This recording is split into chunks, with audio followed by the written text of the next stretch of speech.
Monsieur le Premier ministre, les annonces qu'ils ont faites ne nous conviennent pas assez, et donc c'est pour ça qu'on est là. On a tous en nous un rapport avec l'agriculture. On n'a rien à se reprocher. Vous êtes agricultrice, vous êtes une femme, il n'y a aucune féministe pour vous défendre. Non, il n'y a aucune féministe. Faites-nous confiance.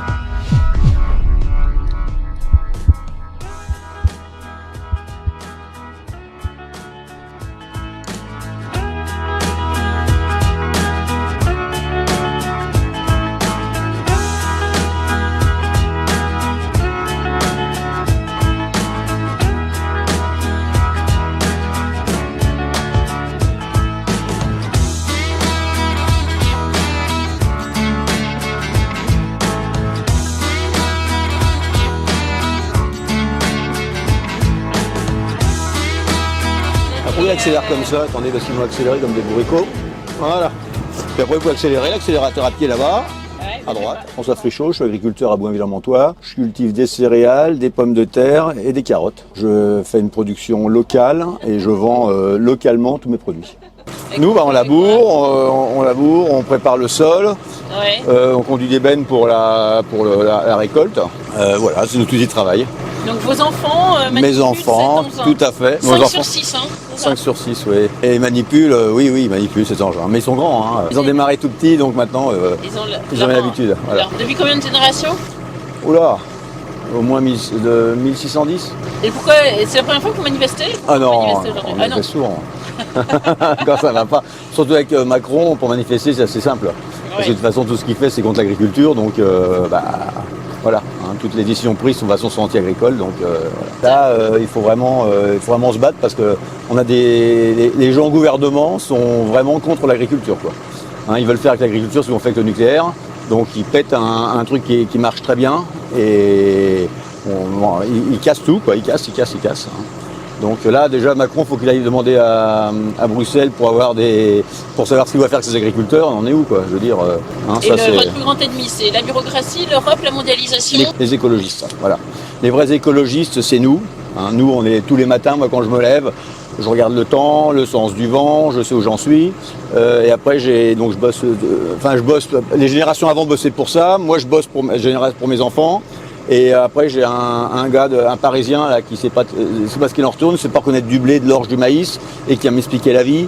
Et ça, c'est insupportable. Il vient m'expliquer comment je dois cultiver mes terres, comment je dois prendre soin de mon sol, de mes cultures. Ça, c'est insupportable, quoi.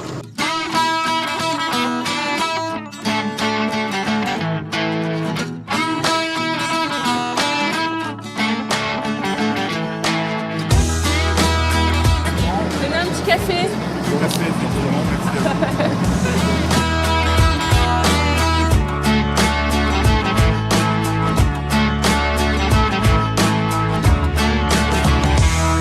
Bonjour Philippe Maurice, vous êtes président de l'Union de Mantes. C'est un succès aujourd'hui cette mobilisation?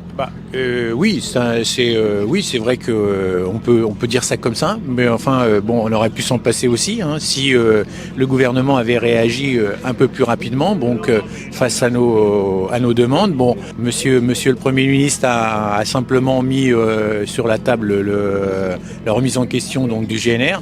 Mais sinon, toutes les autres demandes, vous le savez, il y avait 140 demandes qui ont été faites. Alors certes, ça fait beaucoup, mais le gouvernement peut prendre des mesures radicales, notamment sur les surtranspositions. Ça, c'est relativement franco-français. Donc voilà. Après, il y a certes des mesures qui peuvent être avancées, mais avec un peu plus de temps. Mais dans l'immédiat, ils peuvent naturellement prendre des décisions assez rapidement. Bonjour Stéphanie, vous êtes agricultrice de l'Eure. Est-ce que vous pouvez nous expliquer ce que vous faites? Je suis productrice de céréales et productrice de viande ovine et cunicole lapin. Et pourquoi êtes-vous là sur le barrage aujourd'hui? Je suis là aujourd'hui pour faire pression au niveau du gouvernement pour que le gouvernement affirme et assume une position qu'il doit tenir. Il doit aujourd'hui préserver, sauver et soutenir son agriculture française qui est quand même reconnue comme la plus durable au monde. Et ça, on ne cessera jamais de le répéter.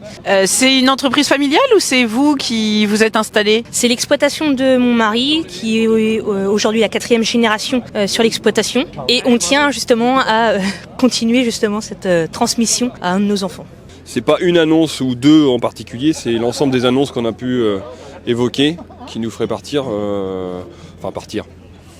lâcher un petit peu, voilà. Alors vous avez le soutien de tous les Français, on le voit massivement, hein, les sondages le montrent. Ça vous fait chaud au cœur ? Bah oui, ça nous fait chaud au cœur et puis je pense que déjà on est plus heureux de manifester avec le grand public derrière nous, parce que c'est un petit peu le cas quand même. Et en tout cas, on n'en paraît pas passer comme une contrainte, quoi. Voilà, c'est quelque chose qui passe bien au niveau du grand public. Ça, c'est plutôt une satisfaction. On est de plus en plus normés. En France, c'est impressionnant. Les normes, on nous en pond à chaque fois. On est étranglé par tout ça. Par toute cette paperasserie, cette bureaucratie et tout ça, on passe de plus en plus de temps sur nos exploitations à gérer de la paperasse, et alors qu'on pourrait faire beaucoup plus simplement, quoi. On a un but aujourd'hui, nous, chez Jeunes Agriculteurs, c'est qu'on installe un jeune à chaque départ d'un agriculteur. Et donc, on veut continuer faire perdurer ce métier. On veut créer de la vocation, attirer des jeunes sur nos exploitations, attirer dans nos centres, nos établissements scolaires, montrer qu'il y a encore de l'avenir dans notre agriculture. Aujourd'hui, la première difficulté qu'on a, c'est la reconnaissance. Aujourd'hui, le monde agricole, il est très peu soutenu. On a la sensation d'être tout le temps stigmatisé, responsable du réchauffement climatique, responsable du déficit hydrique, de la déclinaison de la population des oiseaux. On est responsable de tout, alors qu'on ne représente qu'1% de la population, mais on est le coupable facile. Et que pourrions-nous faire, nous, Français ordinaires, urbains, en l'occurrence, pour vous aider ? Consommer local, consommer bio, parce que la filière bio est un peu en difficulté, on le voit. Parce que le grand public est là avec nous, mais on a un peu tendance à croire qu'il veut chercher toujours le moins cher. Après, ce qui peut se comprendre, parce que je pense que l'inflation, tout le monde la prend de plein fouet. Mais je pense qu'au niveau du français, ça serait de consommer local, de priorité, et puis bio. Vous avez fait l'objet d'une attaque il y a 3 ans, racontez-nous. Bien effectivement, il y a 3 ans, un collectif qui se présente comme être des protecteurs des animaux se sont incrustés dans mon exploitation, ont eu la bonne idée de taguer des mots comme assassin sur nos murs et sont partis avec 7 de nos agneaux dans le coffre de leur voiture. Vos enfants ont eu peur ? Nos enfants ont eu peur puisqu'à l'époque, notre aîné apprenait à lire. Et le fait de voir son père pleurer devant le mot assassin, oui, effectivement, ça a déclenché une peur et aussi de la paranoïa, parce que rentrer dans des exploitations, c'est pas commun.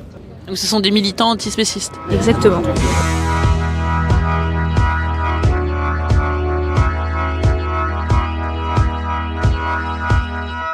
Vive la paysannerie française alors. Vive la paysannerie française.